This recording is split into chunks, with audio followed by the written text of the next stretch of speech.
Mi nombre es César Chiva, soy el director de Executive Forum. Os damos la bienvenida a los coloquios online de Executive Forum. Hoy tenemos la presencia como invitado de Rubén Mansolivar, fundador y presidente de Mansolivar, firma de consultoría financiera especializada en banca, donde queremos hablar sobre un tema de actualidad, como son las perspectivas del sector banca y seguros tras el impacto de la pandemia del COVID-19. Voy a presentar primero a nuestro invitado para aquellos que no le conozcan. Rubén es doctor licenciado en Ciencias Económicas y Empresariales, también es licenciado en Derecho y es inspector de entidades de crédito del Banco de España, donde solicitó su pase a la situación de excedencia para dedicarse a la universidad y a la actividad privada. En la actualidad también es profesor, ¿no? Si no me equivoco, Rubén, en la Universidad de Alcalá y ha ejercido... Bueno, sí, he pasado la excedencia recientemente. Has pasado la excedencia. Hace poco. Por la sobrecarga, claro. Y también, bueno, has ejercido la docencia en muchísimos institutos públicos y privados. También eres capitán en la reserva, si no me equivoco, del Ejército de Tierra. Has sido presidente y consejero delegado del Fondo de Pensiones del Banco Zaragozano. Has sido presidente y director general de Eurobank del Mediterráneo durante el proceso de intervención que tuvo por parte del Banco de España. Has sido socialista de AFI, de Analistas Financieros Internacionales.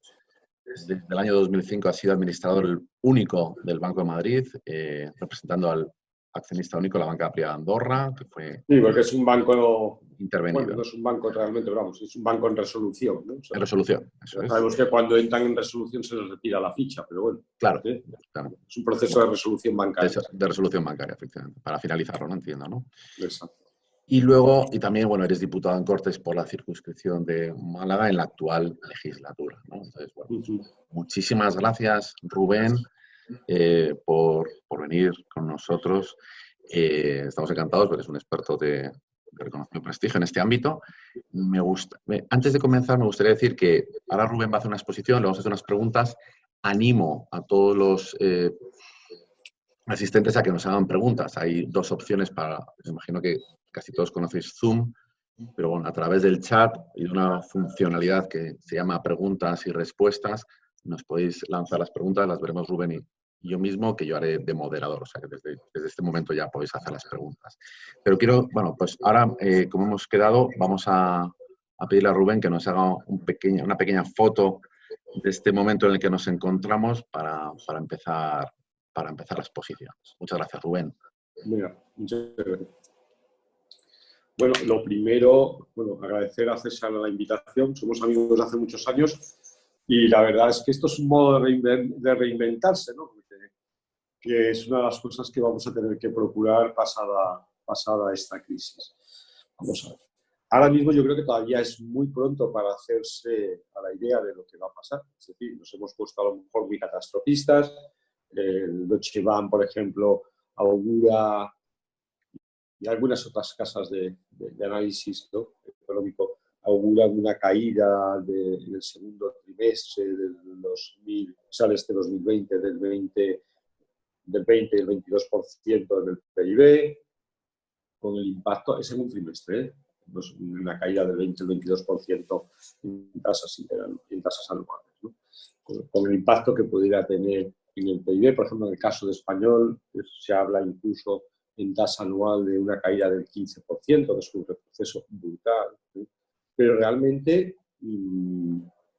todavía yo creo que es pronto, o sea, es pronto. Es decir, nos podemos llevar, ¿por qué no? ¿Por qué no? Y no es que crean los milagros, que creo, pero no los milagros humanos.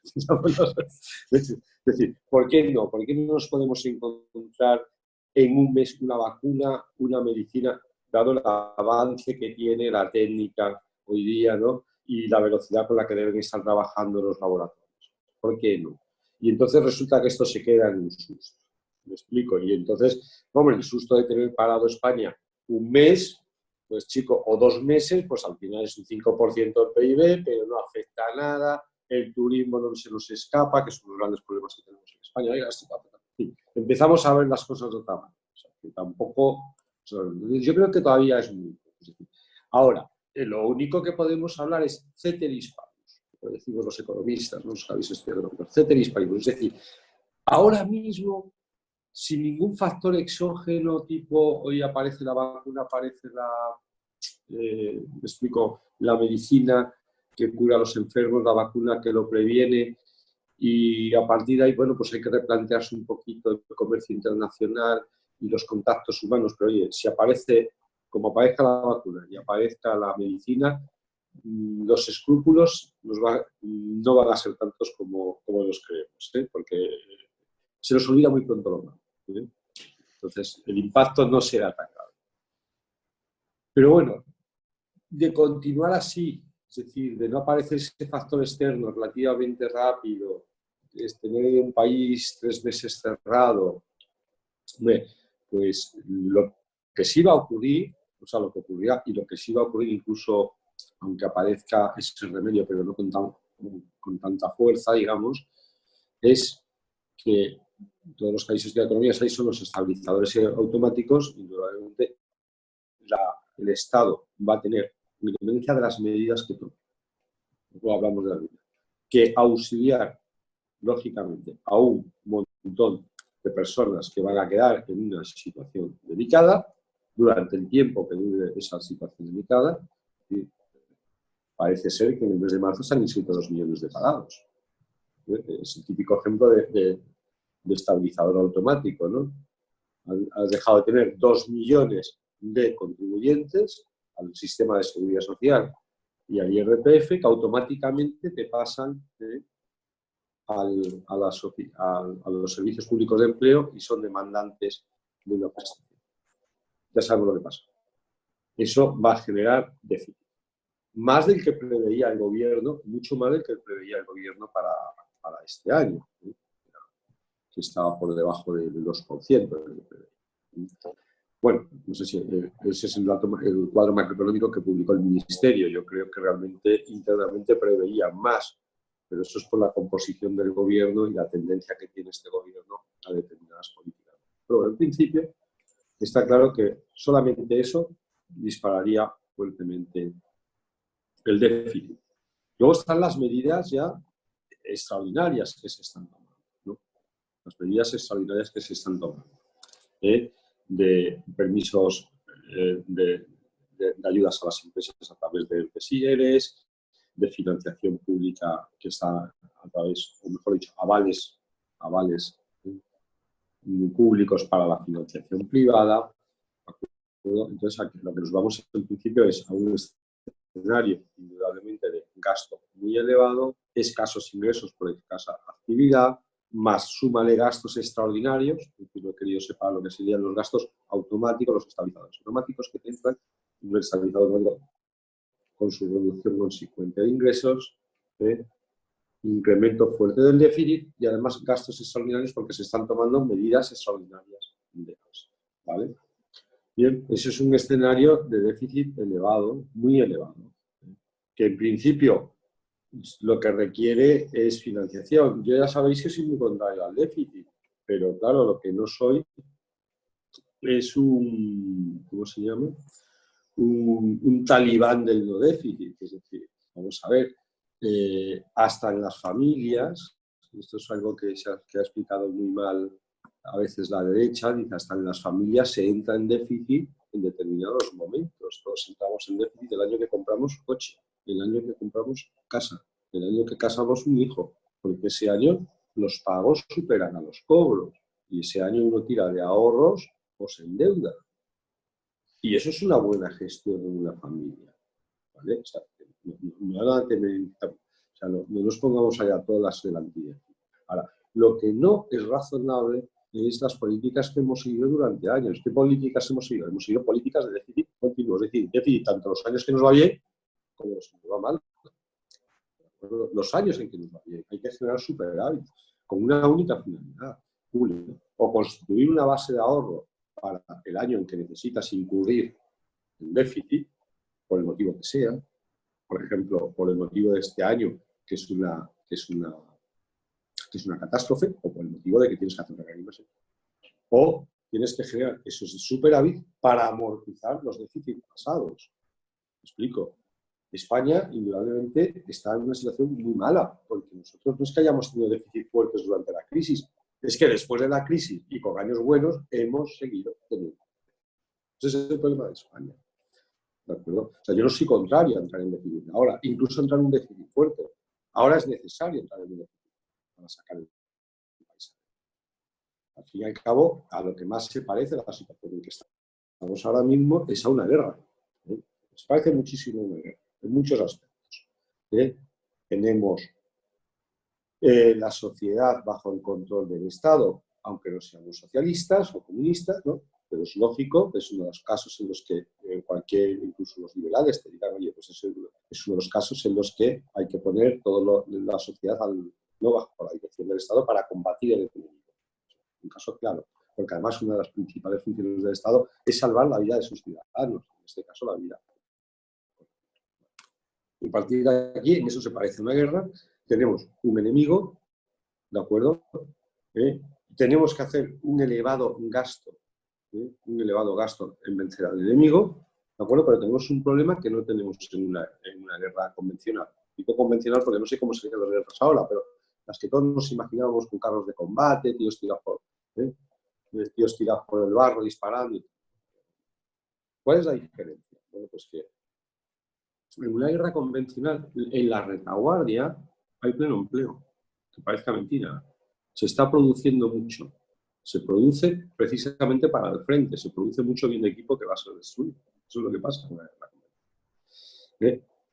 La guerra convencional, algunos dirán, si hay pleno empleo, ¿por qué se vive mal? Bueno, pues se vive mal, con independencia del dolor por los muertos en el frente, la preocupación, se vive mal, porque como toda la industria se orienta a producir bienes de equipo para la destrucción, se producen pocos bienes de consumo. Y aunque todo el mundo tenga empleo, los bienes de consumo se elevan de precio.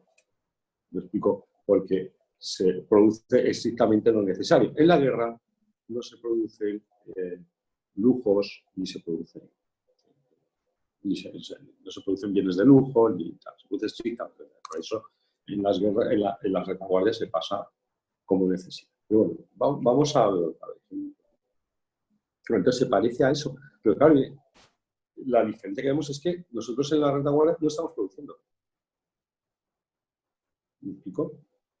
El tirón de demanda que podríamos necesitar para vencer, igual que en la guerra, es vamos a fabricar bienes de equipo para la destrucción, carros de combate, bombas, aviones, lo que sea.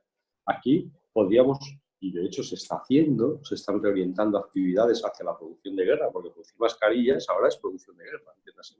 Producir vacunas es producción de guerra, producir respiradores es producción de guerra.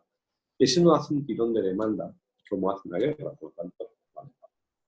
Pero en la retaguardia, si no fuera por el confinamiento, podríamos producir, pero es que el confinamiento lo que ha hecho es que tengamos una retaguardia totalmente, si queréis decirlo así, que no produce. No produce. Vale. Aquí el problema es que, claro, la gente en la retaguardia necesita comer. Entonces, el gran gasto público del Estado no es, como en una guerra, adquirir los bienes de equipo que se destruyen en el frente, ¿no? Sino que es subvencionar a su retaguardia, porque no produce. El déficit público en la guerra mundial se te produce porque estás comprando a los contratistas, ¿no? ¿De acuerdo? Estás comprando a los contratistas carros de combate, aviones, munición, no sé qué, no sé cuánto, pero tu retaguardia tiene trabajo, se ve, y se autoalimenta. Aquí no, aquí el gasto no es tan elevado, es un gasto más bajo, ¿no? Comparado con una guerra, de verdad, todo lo que necesitamos, con independencia de la crítica que queramos hacer a la gestión que ha hecho el gobierno, es bajo comparado con lo que sería una guerra convencional. Pero tú tienes que alimentar, ¿no? Tú tienes que alimentar la retaguardia. El problema es cómo alimentas la retaguardia o qué política sigues para alimentar la retaguardia, que yo creo que es básicamente la crítica que yo le hago al gobierno. Yo creo que el gobierno parece que simplemente se conforma con subvencionar la retaguardia a las personas con independencia de que las instalaciones que tenemos en la retaguardia que no están siendo utilizadas se deterioren. Y en eso no podemos caer. Y claro, si pasado, sigo con el símil guerrero, si pasado todo esto, cuando volvamos a la guardia, las instalaciones no pueden ser utilizadas. Es decir, las empresas han quebrado. ¿Me explico? Las empresas han quebrado. El Estado tendrá que seguir subvencionándolos. Lo vemos. Ahora, si el Estado subvenciona de otra manera, de tal manera que se puedan mantener las empresas, ¿de acuerdo? Cuando todo esto acabe, podremos reiniciar las actividades, es decir, no se abren al día siguiente, ya lo sabemos, irá abriendo poco a poco, bueno, y tendrá que ir subvencionando cada vez menos. Es decir, en algo vamos a coincidir, yo creo, todos los economistas, salvo un anarcocapitalista, un anarcosocialista, claro, los que no creen en la existencia del Estado. Es decir, para salir de esto necesitamos, ¿cómo se dice esto? Disculpadme, provocar un gran déficit público. El Estado tiene ahora la obligación, ¿de acuerdo?, de ayudar al sector privado. Para eso pagó impuestos, entre otras cosas, el sector privado en el pasado, para eso, entre otras cosas, ¿de acuerdo? Esa obligación tiene que ir tendente a salvar el tejido laboral y productivo, ¿de acuerdo? Y no tanto a subvencionar, es decir, a simplemente asegurar modos de vida, o cubrir las necesidades básicas, sí asegurar que luego el sistema laboral y productivo existe. Por eso, por ejemplo, yo he sido siempre más partidario de favorecer indirectamente a los trabajadores a base de favorecer a las empresas, ¿entienden? Que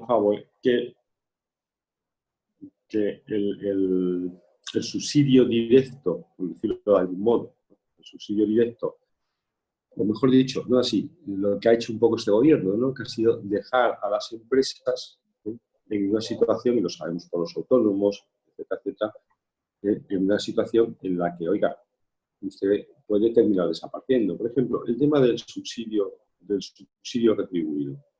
Oiga, el tema del subsidio retribuido, es decir, que las empresas a las que he obligado a cerrar por el bien común, tienen que asumir con cargo a su patrimonio, ¿no?, los salarios de sus trabajadores. Pero, bueno, los pagarán hasta donde puedan. El día que dejen de poder pagarlo, la empresa la ha desaparecido.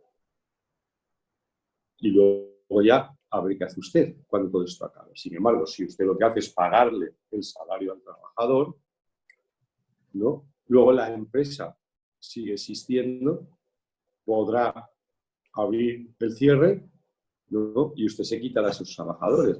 El coste el coste cambia, claro. Es que el gobierno en muchos casos lo que está es transmitiendo parte de sus costes con estas medidas, con esa sede claramente, se los está transmitiendo al sector privado. O sea, no está asumiendo cuál es su responsabilidad. Esto, como es un poco brainstorming, de todos modos, claro, otro problema que tiene España, lo sabemos, es el exceso de endeudamiento, lo he dicho al principio. Nosotros estamos en un endeudamiento que cerró el año pasado con un 97,5% del PIB. Los datos del primer trimestre se publicaron ayer, no me ha dado tiempo a verlos, con el cierre además del déficit del año pasado, que ha sido un poquitín más elevado de lo que se dijo. Claro, estando con el 100% del PIB, más o menos, pues claro, la capacidad de endeudamiento es mucho menor. Aquí nos gustan mucho los coronavirus, las mutualizaciones de deuda, etc. Pues mira, a mí me parece que eso es cultura naif, es pensamiento naif. Es decir, ¿qué le estamos diciendo al resto de Europa? Nos tenemos que endeudar. No, nos vendría mejor que avalases. No es otra cosa la mutualización. ¿De acuerdo? O emitimos un bono en el que cada uno debe una parte, lo que tú quieras.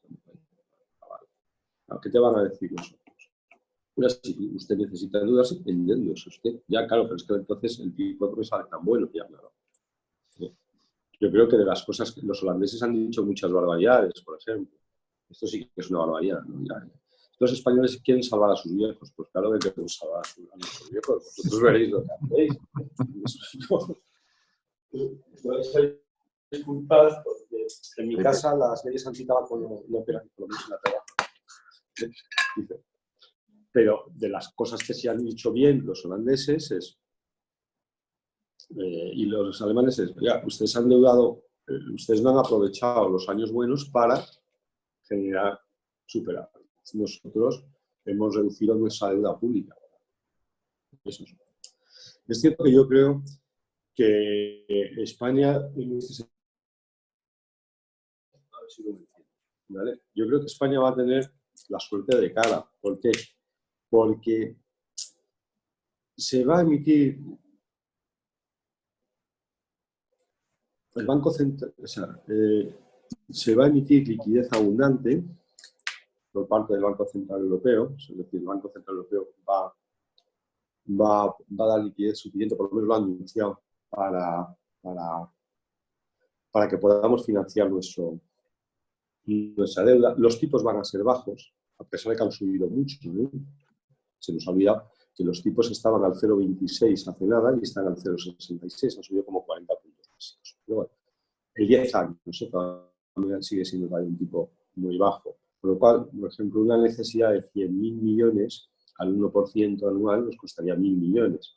Claro, si podemos insuflar liquidez suficiente al sector privado español para que aguante el tirón, me explico, y el sector público porque deja de ingresar, en fin, todo, entre la liquidez, los impuestos que no le cobro, las subvenciones que le meto, más que yo tengo que seguir manteniendo el chiringo montado, esto me cuesta 1.000 euros, pues no va a ser un problema de liquidez. ¿Qué nos preocupa el problema de liquidez? Que nos metamos en una inflación venezolana. Los datos de inflación estaban en el menos 1,1 acumulado al cierre de febrero. El objetivo de inflación es el 2.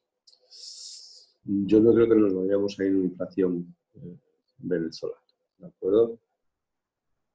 El petróleo está bajo, es decir, quiere decir que en ese sentido la suerte está de cara para poderse endeudar mucho, me explico, sin tipos altos que lastren en el futuro el gasto público y sin que la inflación se nos dispare.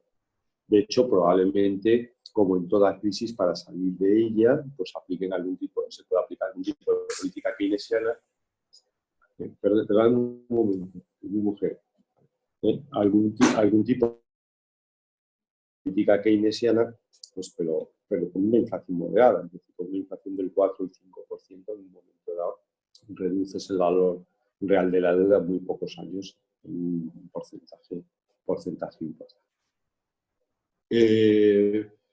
Dicho esto, luego si queréis durante el turno de preguntas hablamos ya.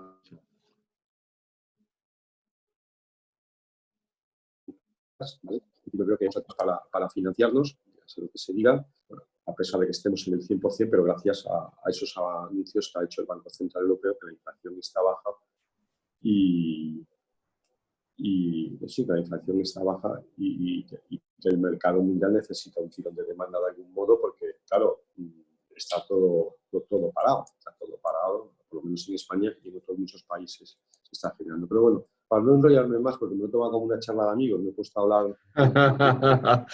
No, está bien. Mira, Rubén, ahí... Claro, mira, me parece que es el tono. Sí. No, totalmente. No pasa nada. Estamos cada uno en casa, pues nos ponemos cómodos. Y además me encanta que fumes. Yo no fumo y soy de la Liga Antitabaco, pero me parece que los demás fumen, no hay ningún problema. Mira, ahí... ¿Me oyes? Sí. ¿Me oyes? Es que a veces con estos problemas de carga de red... Hay un momento que no. Dime. Que se congela. Sí, tenemos que disculpar porque estamos todos trabajando en casa y eso supone que la red está cargada como comprobamos todos los días, ¿no? Entonces, hay una de las preguntas que te hacen por aquí es, bueno, ¿cómo estás viendo el sector en concreto, la banca y los seguros, ¿no? Es decir, que ¿cómo han llegado a esta crisis? ¿Cómo han llegado? Todo el mundo, ayer en la charla que tuvimos con Antonio Mochón, que es el consejero delegado de una SOCIMI, se dedica a temas de co-living, bueno, él insistía en que la banca llega mucho mejor a esta crisis, por supuesto, que la anterior, ¿no? Con los deberes más hechos y unos niveles de solvencia. ¿Cómo va a afrontar esto? ¿Cómo ha llegado y cómo va a afrontar en los próximos meses o cómo va a resistir este embate que viene pues con distintos riesgos por la situación, ¿no? Entonces, ¿Cuál es tu opinión al respecto? Vale. Antes de entrar luego en detalles. Voy a corregir a la afirmación que hizo el ponente ayer, con los deberes más hechos. No, yo no estoy de acuerdo.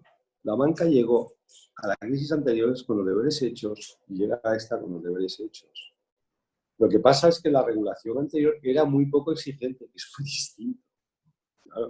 Claro, es decir, exigía muy poquito capital, claro, pero la banca llegó con sus deberes hechos. Es decir, los modelos de Basilea II exigían lo que exigían. Y la banca llegó muy razonablemente capitalizada, mejor dicho, no vamos a capitalizar, vamos a ser un poquitín más técnico, con un volumen de recursos propios suficiente, o más que suficiente, de acuerdo con los parámetros de Basilea II. Lo que pasa es que Basilea II permitía cumplir con recursos propios con un poquito de capital, porque permitía sustituir capital por lo que yo llamo financiaciones especiales. Yo llamo especiales para meter las subordinadas, las preferentes, los cocos, todas las figuras que se inventan. Entonces, claro, para cumplir con los ratios de solvencia, la parte de capital era muy pequeñita, y yo podía cumplir con deudas especiales. Ahora, esas deudas especiales, el Tier 2, básicamente, su peso en la capitalización, en las exigencias de recursos propios es muy pequeño y todo tiene que ser a base de capital. Entonces, lo que quiero decir es, la banca llegó con sus deberes hechos según las normas establecidas por el regulador. Y ahora ha llegado con sus deberes hechos según las normas establecidas por el regulador. Ahora, técnicamente, son mucho más exigentes estas normas que aquellas. Y por lo tanto, los bancos tienen mucho más capital, ¿de acuerdo? Porque la definición que se ha hecho de recursos propios exige más capital y menos financiaciones especiales que antes, ¿vale? En tanto en cuanto tienen más capital, tienen más capacidad de absorber pérdidas sin problemas, ¿vale? En ese sentido estamos mucho mejor. Pero me gustaba corregir eso de los deberes hechos, porque es como, si no me suena a meterle siempre el dedo en la banca, es que la banca no cumplió sus deberes. No, si la banca cumplió con sus deberes, sino probablemente el que no cumplió con sus deberes fue el Banco Central Europeo. El Banco Central por no exigir los niveles de solvencia, estoy de acuerdo. Sí. Claro, vale. El Banco Central Europeo básicamente por su política monetaria. Vale, bien. Entonces, la banca ahora lo que tiene va a ser un problema fortísimo de rentabilidad, fortísimo. Es decir, sus balances se van a incrementar de deuda pública, por un lado, con unas rentabilidades muy reducidas. Recordemos que nosotros estamos en tipos negativos hasta el tramo medio de la tabla, de la curva. Los 3 años así debe estar todavía en tipos negativos, ¿vale? Y con eso es muy difícil sostener, y sin embargo se está demostrando que la banca es un servicio público esencial. Estos días se está demostrando mucho, porque es un servicio altamente tecnológico. Sistema de pago. La morosidad necesariamente se le tiene que disparar, ¿de acuerdo? Se le tiene que disparar. Lo tienen descontado los bancos, entonces, esta morosidad a corto plazo que se va a dar. Hombre, lo que no sé si tienen descontado es verdad que, por ejemplo, se van a flexibilizar, y me parece razonable, algunos criterios de provisionamiento de deuda, ¿no? Porque sí. Y el gobierno, por ejemplo, está proponiendo pues, medidas de moratoria. Nosotros, la semana pasada en el Congreso, Iván Espinosa hizo una propuesta muy buena. Oiga, ¿por qué no se decreta la moratoria en la cuota de amortización, en la parte de amortización de los préstamos hipotecarios? Puso un ejemplo, dijo, y usted, una hipoteca de 150.000 euros a 12 años, paga ahora mismo, no, una hipoteca de 150.000 euros a la que le queden 12 años, no 12 años, a la que le queden 12 años, se están pagando 1.105 euros al mes. Si usted, por ejemplo, durante los meses que dure esto, le dice al deudor hipotecario, págueme solo los intereses y la parte de amortización del recibo no se la giro, son 125 al mes. Con lo cual, al tío le acabas de meter 1.000 euros. Lo vemos. Claro, luego hay que alargarle el plazo de la deuda por detrás. Si está 4 meses sin pagar, pues hay que alargar el plazo. Es automático, por decreto, proponía Iván Espinosa. Vale, esa medida es muy buena. No sé si la vemos. Y es muy buena porque ahí no hay que modificar ni siquiera las reglas de provisionamiento contable. Es que es un crédito que está al día, que se están pagando los intereses, que es lo que te exige cualquier contable, mientras se estén pagando los intereses, ¿no? Y salimos adelante. Pero bueno, dicho esto, pero habrá gente que no pueda pagar ni esos 125 porque pierda todos sus ingresos, o lo que sea, ¿no? Porque la caída de sus ingresos es tan brutal. Rubén, sí, esto lo pueden proponer los propios bancos sin necesidad de que lo diga el gobierno. Así No, ya. Los bancos, claro, ya hay algunos que en paralelo a Iván estaban diciendo cosas parecidas, ¿vale? Entonces, yo creo que en tanto con tipos tan bajos, si la banca opta por una política, me explico, de no exigir el pago de los principales, sino simplemente, o sea, dar moratoria en las amortizaciones de principal a quien lo necesite, alargando el plazo por detrás luego, claro, lógicamente. Salvo que, oiga, usted luego mejore su suerte y dice, bueno, pues los 4 meses los recupero en el tiempo que quedaba. Eso ya son acuerdos privados. Pues efectivamente podrán más o menos contener una parte importantísima de su morosidad, disculpadme, ¿no? y de las necesidades de previsión. Pero aún así habrá otras cosas que no se podrán llegar. Es decir, la morosidad va a subir. Va a subir. Hombre, déjame echarle una flor a mi amigo Iván. La medida por decreto tiene la bondad frente a los acuerdos privados que en términos de costes, por tener que hacer contratos de innovación y todo eso es mucho más barato si tú lo haces por decreto, ¿entiendes? Todos los contratos quedan modificados sin necesidad de ir al notario. Es la única. Claro, sí, y entonces algo nos ahorramos. Algo nos ahorramos de tiempo y de dinero, ¿no? ¿De acuerdo? Claro. Pero bueno, estoy de acuerdo contigo que lo fundamental es, si los bancos entran en la voluntad por sí mismos, que van a entrar. El seguro. Vamos a ver, precisamente porque ayer estuve viendo unas carteras de seguros, en general los seguros están muy cargaditos de la caída de los valores bursátiles, no les ha afectado, ¿no? Es una preocupación. Oiga, la caída de los valores bursátiles no los afecta como en la banca, es decir, en general la parte de renta variable en la cartera de las instituciones financieras no es elevada, es pequeña, ¿eh? Las carteras de las instituciones financieras son carteras de deuda, en forma de créditos o en forma de títulos, ¿vale? Y ahí, gracias a Dios, los valores no han caído mucho porque además se han convertido en valor refugio. La subida del 10 años desde el 0,26 al 0,66 son 40 puntos básicos. Con un vencimiento a 10 años es una caída del 4%. Los valores y bajos, o sea, tampoco es una cosa que les afecte fuertemente, ¿no? ¿Vale? Pero el problema de los seguros podría estar en parte por sobre todo el seguro de vida, por el, ¿cómo se llama? Disculpadme, la siniestralidad que les cambie. La siniestralidad. O sea, no sabemos si estos incrementos de mortalidad les pueden impactar, yo creo que no. Es verdad que en España llevamos 10.000 muertos ahora mismo, llevamos 2 o 3 días también muertos, pero no creo que eso impacte en las carteras de seguros, ¿no? De manera exagerada, pero puede estar por el rescate. Me explico, el rescate, es decir, el ahorro, perdón, el seguro es una forma de ahorro, ahora hay que liquidar activos, entonces es muy posible que tanto en los bancos como en las aseguradoras la gente rescate sus activos. En el banco, en seguro lo llamamos rescate las pólizas, en banca pues sea simplemente liquido el fondo de inversión, ¿no? Retiro mis depósitos, etcétera, etcétera, ¿no? ¿Eso puede generar problemas de liquidez? Podría generar problemas de liquidez, pero ya estamos viendo que el Banco Central Europeo ahí va a apoyar. Recordemos además que la inversión en deuda pública no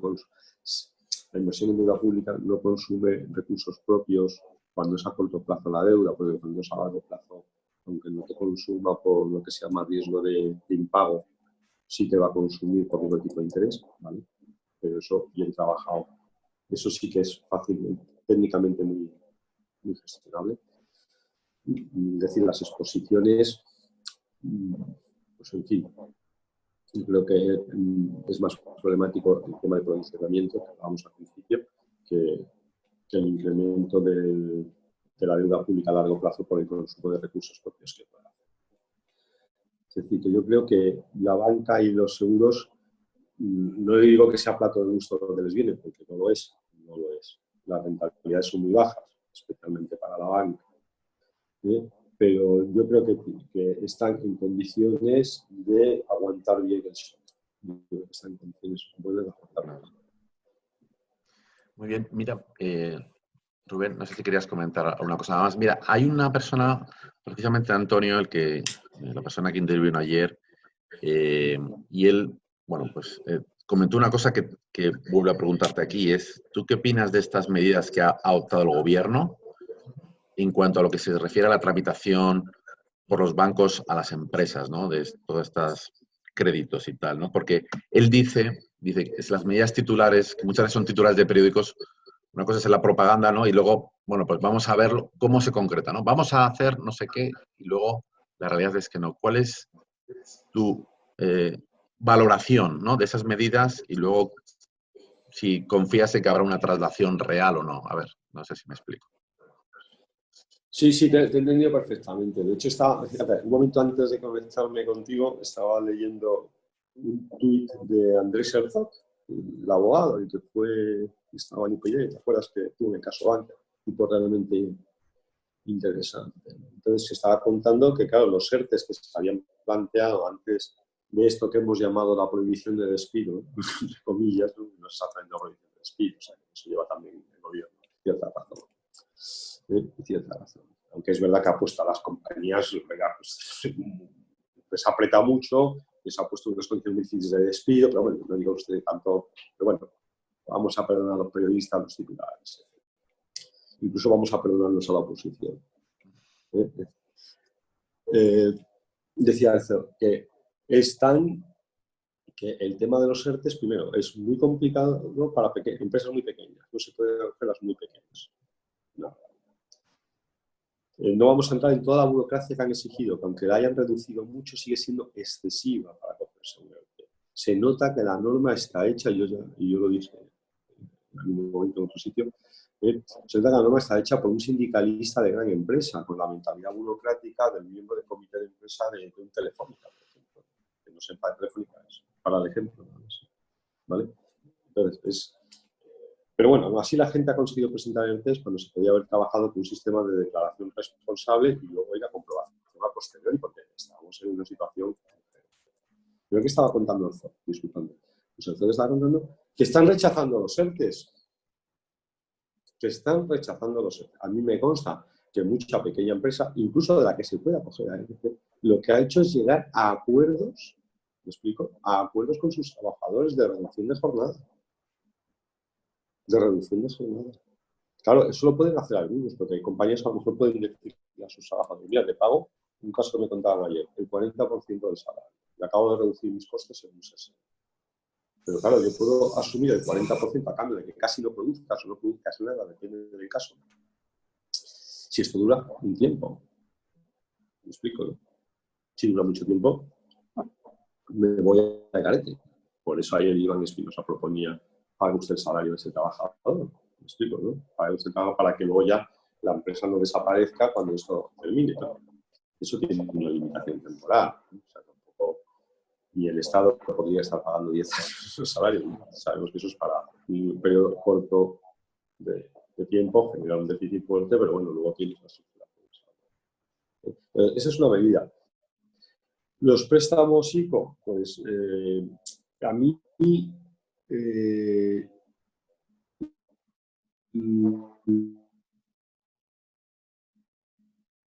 la política de garantía del Estado siempre me da mucho miedo, porque ya vimos que los préstamos ICO durante la etapa de Zapatero tuvieron una morosidad creo que del 87%, no puedo equivocar en el dato, pero es brutal. ¿Eh? Me preocupa mucho que todo ese crédito con garantía del Estado pueda acumular una...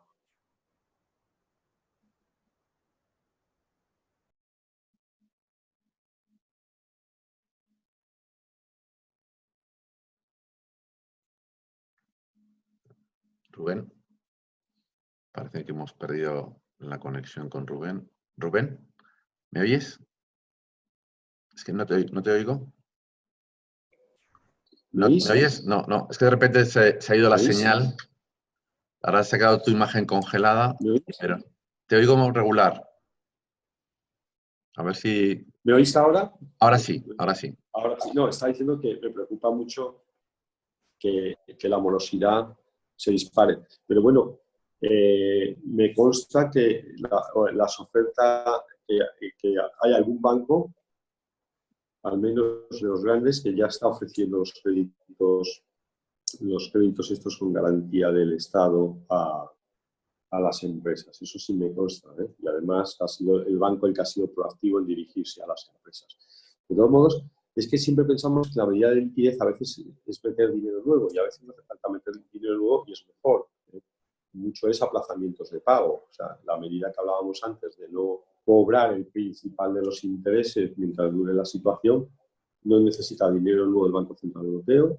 Me explico, ¿no? Lo que puede necesitar en un momento dado son medidas de apoyo a los bancos por si la retirada de depósitos, porque cuanto más claro que hay el consumo de los depósitos que haga la gente, porque sus depósitos son su ahorro, y la no amortización de los créditos le genera alguna tensión de liquidez, ¿no? ¿De acuerdo? A mí, en general, casi todas las medidas del gobierno me han parecido muy pesadas, en el sentido burocrático, muy lentas de poderse llevar a cabo, ¿vale? Muy lentas de implementar. Y luego que ha habido una falta de responsabilidad del Estado, porque ahora es cuando el Estado tendría que apoyar fuerte. Es decir, oiga, deje de cobrar a los autónomos las cotizaciones sociales. Libere a las empresas de cotizaciones sociales en todos los trabajadores a los que realiza jornada. No obligue a las compañías a hacer los ingresos a cuenta del impuesto de sociedades que hay que hacer ahora en abril. No lo obligue. Retráselo. Me explico, ya se lo liquidará en la liquidación del impuesto del año que viene. La de ahora de abril es para junio de este año. Bueno, pues luego le devolverá menos, me explico, o le obligará a pagar más. Y si en junio la situación sigue, pues les pago definitivo, financiéselo. Es decir, yo creo que había medidas mucho más sencillas, mucho más rápidas y mucho más automáticas. Y además yo las habría aplicado con carácter universal, para que fueran muy rápidas. Mientras que el gobierno se ha dedicado a regular que, hombre, es que hay actividades que no les va a ir mal o no les va mal a pesar de esto. En un supermercado no le va mal. Bueno, ya, entonces ya obliga usted al supermercado a llevar un papelito y demostrar que para poderse acoger a... No. Medidas automáticas universales. Suspendemos el pago de los principales de los créditos por decreto. Hay gente que puede pagar, bueno, pues que haga amortizaciones anticipadas respecto al Real Decreto, que eran las que tenía que haber hecho. Pues ya está. Oiga, es que aplazar el pago de impuesto de ingresos a cuenta y tal, hay gente que lo puede pagar. Bueno, ¿a usted qué más le da? Es decir, me explico, si eso a usted lo único que le genera es un déficit a corto plazo, que lo financia en principio con deuda a corto plazo, y luego cuando pase esto hace la gran emisión de deuda a largo plazo para barrer todo el problema que le ha generado la crisis. Es decir, el gobierno lo que ha tenido es una desconfianza total sobre el sector privado y en vez de aplicar medidas universales que son muy rápidas, se ha dedicado a regular caso a caso. ¿Me explico, no? Entonces, ha metido muchísima burocracia. Y al meter muchísima burocracia y luego mucha capacidad de las autoridades de decidir este sí, no, este sí, este no, este vale, este hasta aquí, pues claro, las medidas no entran en vigor. Se aprueban, pero lo vemos, ¿no? No llegan. Mira, hay más preguntas. Tenemos todavía 10 minutos y yo creo que nos da tiempo. Son 2 o 3 preguntas. Y hay una sobre cómo es, hablando un poco por comparación entre lo que se está haciendo en España, esto que acabas de comentar ahora mismo, por ejemplo, lo que está haciendo el gobierno norteamericano, que ha hecho un paquete de medidas, pues creo que era, no sé si 2.000 trillones de estos, 2 trillones, no sé, ya me he perdido porque son unas cifras ya mareantes. Y una de las ayudas que me sorprendió mucho, que el presidente americano insistía mucho, es vamos a mandar un talón, un cheque a cada casa de un nivel de renta para abajo, pero que el nivel de renta, el umbral era muy alto, y era un talón de $1.200 por persona y 500 por hijo menor. Porque él decía, cualquier otra medida es alargar el dolor, diferirlo, y ahora lo que necesita la gente es, en esta situación donde hay un nivel de... medida en automático. En automático, sí, era para hacerlo ya. Quería mandar los cheques, lo insistía, ¿no? Queremos mandar un cheque con dinero para que la gente tenga dinero y sobre todo que la demanda no se resienta y asegurar que la gente tiene dinero, no esperar a la declaración fiscal del año que viene. Esto, por ejemplo, esta medida en concreto, a mí me sorprendió mucho porque, claro, dices, ostras, yo no sé si esto es el estilo americano o choca con el estilo europeo. ¿Tú crees que tendría sentido una medida, por ejemplo, de este tipo así, de inyectar liquidez por decreto o con cargo al tesoro, como hacen los americanos? ¿Tú qué crees? Pero hay una medida, fíjate, César, una medida como esa es, por ejemplo, durante el periodo, mientras dure esto, no retengo. No retengo. ¿Me explico? No retengo, ya está. No retengo. Yo le acabo de incrementar. No retengo. No retengo. Y ya en la declaración de la renta del 2021 regularizamos. Regularizamos, claro. ¿Me explico? Y si usted la no retención se la ha gastado, y en este caso no se la ha gastado porque usted lleve una mala planificación, sino porque ha tenido necesidad de gastársela real. Yo no voy a mandar un inspector a su casa a comprobar si usted tuvo necesidad real o no. En el 21 hacemos la liquidación del impuesto. Le sale a pagar. ¿Puede pagar? Cojonudo. Porque usted no la necesitaba, porque usted iba ya muy sobrado, porque usted no ha sido de los afectados porque trabaja, perdóname el ejemplo, en un supermercado. Perfecto. Que usted se la ha gastado, aunque estaba en un supermercado y no necesitaba. Yo no entro porque hay que reducir de costes burocráticos. Bueno, ¿puede pagar sí o no? Esa es la pregunta en el 21. ¿Puede pagar sí o no? Que le sale la devolución que le salía. Ahora no le sale, y si le salía a pagar, ahora le sale a pagar más. Porque no le he retenido en todo lo perfecto. ¿Puede pagar sí o no? No puedo pagar. No entro porque usted no puede pagar. Si se planificó bien o se planificó mal. Porque eso ahorra costes burocráticos. Le meto un crédito. Claro, le meto un crédito. De manera extraordinaria, ¿cómo se dice esto? Los pagos del 21, en vez de pagarse en 2 pagos, como se ha hecho siempre, uno en julio y otro en noviembre, le doy un crédito a 5 años, a 10 años. ¿Un crédito quiere decir que usted tiene que firmar una póliza con un banco? No. Simplemente que usted se lo va a pagar al Estado todos los meses, ya está, punto. ¿De acuerdo? ¿El Estado tiene un déficit de caja? Claro que eso le genera un déficit de caja. Claro que le genera un déficit de caja de narices. Bueno, pues ahí es donde se hace la crisis. O sea, yo creo mucho en las medidas en automático, y había muchas medidas en automático muy rápidas. Suspender el pago de los pagos a cuenta de IRPF. Suspender y en algunos casos hasta abandonar, que no se va a cobrar, que es por ejemplo lo que habría que haber dicho con los autónomos, las cotizaciones sociales. Había muchas medidas. Y yo las habría aplicado en automático, porque en automático los reales decretos habían sido muy cortos, técnicamente muy sencillos, muy universales, pero aquí estamos al caso concreto de, me explico, ¿no? Oiga, es que el del supermercado no... Bueno, pues es el del supermercado en paz. Si aquí lo que se trata es rapidez, me explico. No si hay alguno, claro, es que hay alguno que esto de la crisis hasta le viene bien, porque no se le retiene. Pues déjeme. Si usted ya empieza con... que es el problema de toda la producción. La pregunta tuya arriba, ¿tú crees que estas medidas? Pues no, estas medidas no, porque están excesivamente burocratizadas, porque están al caso concreto, a que nadie se, entre comillas, por esa desconfianza que hay hacia el sector privado y hacia el ciudadano, a que nadie se aproveche de la crisis. ¿Me explico? Ya. Y no sé qué visión macro. Mira, hay una última pregunta. Bueno, es que hay más, pero tenemos el tiempo que tenemos y luego, bueno, bueno, simplemente hay una que te comento que es, sí, bueno, pues hacemos las dos. Mira, Jesús Díaz te pregunta, bueno, te agradece la exposición y te pregunta que ¿qué ves a favor y en contra de lo que está manejando la Unión Europea para el escenario actual, ¿no? Pues, en plan, hacer algo en plan Marshall, las acciones del MEDE como el coronavirus, la suspensión de las normas de deuda y déficit, que podría ser una opción, y el apoyo del banco, del BEI, ¿no? Al desempleo. ¿Cómo valoras estas opciones que se están Vamos a manejando ver, en la por Unión ejemplo, Europea? hay una medida de las que has citado que es es como papel mojado, es decir, usted, de suspensión de las normas de, ¿cómo se dice esto? De norma de De déficit. déficit, ¿no? Sí. Usted las puede suspender o no, el déficit no lo vamos a saltar. O sea, estaremos fuera de la ley o dentro de la ley, estaremos fuera, no fuera de la ley, no vamos a saltar esa expresión tan dura, pero estaremos fuera de la norma o dentro de la norma, pero nos lo vamos a saltar, ¿vale?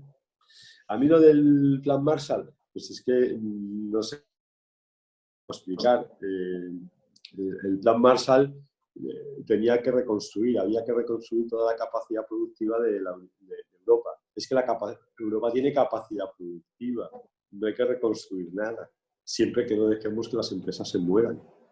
Es decir, confundimos una fuerte inyección de liquidez o un aplazamiento de los cobros o cualquier medida de acuerdo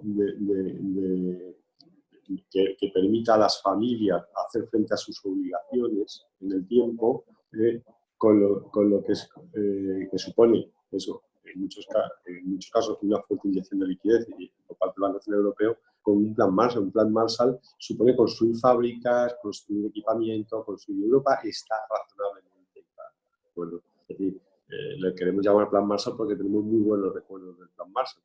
En España no, porque no lo disfrutamos, pero no es un plan Marshall ni se parece a un plan Marshall. Es decir, Europa lo que tiene es que salvar su capacidad productiva, que algo quedará dañada, ¿de acuerdo? Pero lo que no puede permitir es que, por ejemplo, hay unas cosas que ha hecho este gobierno, que es trasladar a las empresas.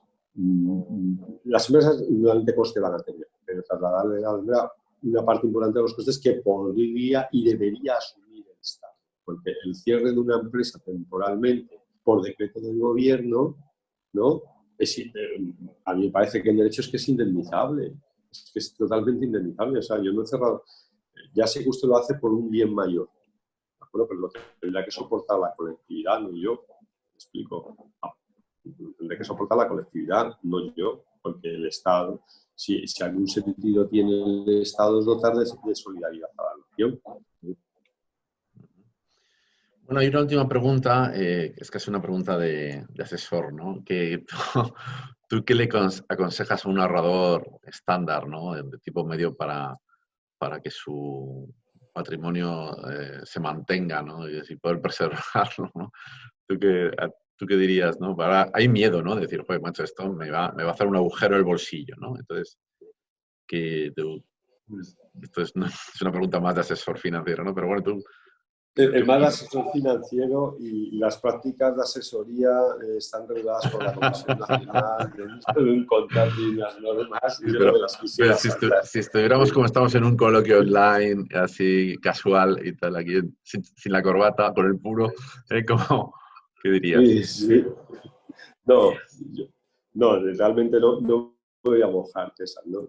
Porque realmente yo lo que aconsejo es prudencia, indudablemente.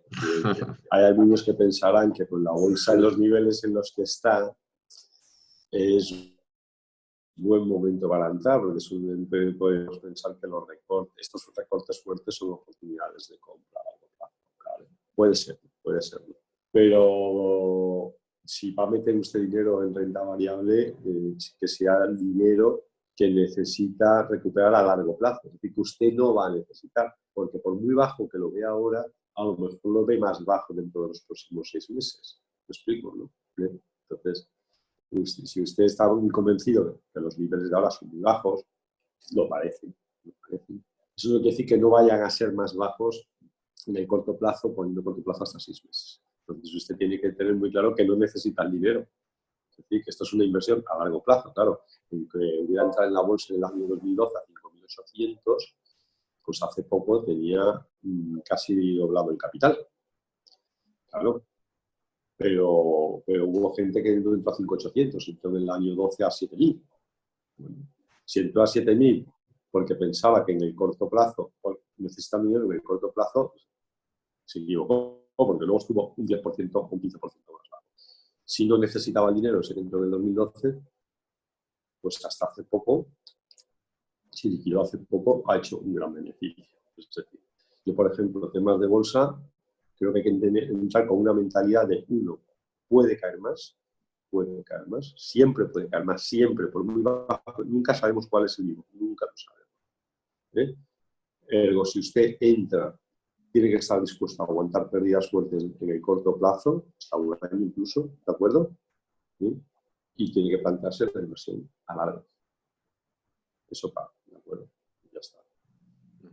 Es el único consejo que puedo hacer. La renta fija, la pública, no me da miedo. Es verdad que puede caer de precio porque las TIRES suban, aunque con toda la liquidez que va entrando no serán caídas fuertes, no deberían caer. Los bonos corporativos es distinto. Ahí tenemos riesgo de impago, hay compañías que se ven muy afectadas, lógicamente, por la crisis, entonces ahí hay que elegir los sectores. ¿Qué sectores no son afectados por la crisis? Claro, comprar probablemente bonos de empresas ligadas al turismo, pues no parece en principio una buena idea, por muy bajos que se pongan los tipos. ¿Eh? Me he explicado, ¿no? Hay que elegir sectores y hay que elegir sectores pensando en riesgo de crédito. ¿No? Y luego, si nos vamos a un poquito de inflación, pues a lo mejor y los inmuebles y el oro, pues en términos reales no ganan valor, pero en términos nominales no lo pierden. Pues sí, puede ser. Bueno. O sea, todo lo que es un valor de refugio. Pero claro, recordemos, el oro si es líquido, los inmuebles no son líquidos, ¿eh? Los inmuebles son una inversión, nada. Tienen mucho riesgo. Bueno, oye Rubén, ha sido vamos, yo estoy encantado, ha sido un coloquio interesantísimo. Yo tengo aquí, tenía un montón, pues ya llevamos justo una hora y no es plan, ¿no?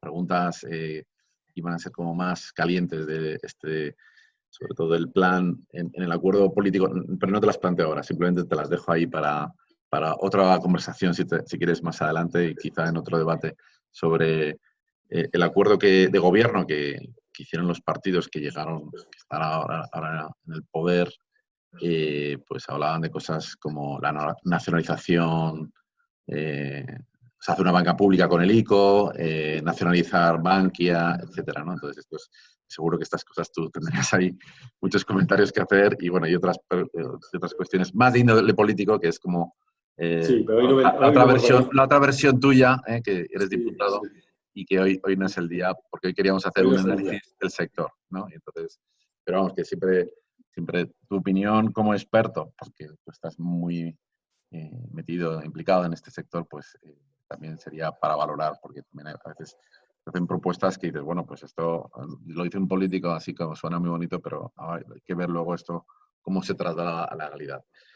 Bien, Rubén, oye, pues muchísimas gracias, ha sido muy interesante, yo creo que, vamos, muchas gracias a ti. He aprendido muchísimo, aquí en el chat te están dando las gracias varias personas, hay alguien que dice, oye, se está fumando un puro con la situación, y entonces, bueno, es que los que conocemos a Rubén sabemos que una de sus características es la incorrección política, o sea, yo recuerdo un día que en un curso que organizamos llegó y sacó un fondo de pantalla que salías creo que en un tanque con un casco y tal, como eres oficial de la reserva, ¿no? Y entonces salías y yo digo, bueno, y no, cero complejos, como el whisky, ¿no? Cero complejos con el puro, que ahora te ven con un puro y casi te crucifican, ¿no? Y tal, pues bueno, me parece bien, aunque no deberías fumar, también hay que decirlo. Bueno, oye, Rubén, un abrazo, muchísimas gracias. Gracias a todos los espectadores. Muchas gracias a ti, César, muchas gracias a los que nos han acompañado. Muchas gracias a los que nos han acompañado. Sí, sí. Y bueno, que vamos a subir el vídeo a nuestro canal de YouTube para que puedan verlo todos los que quieran en modo asíncrono cuando mejor les venga. Mandaremos a todos los asistentes el enlace al vídeo. Muchísimas gracias a todos y, por supuesto, a ti también, Rubén. Gracias. Finalizamos la Muchísimas reunión. gracias a vosotros.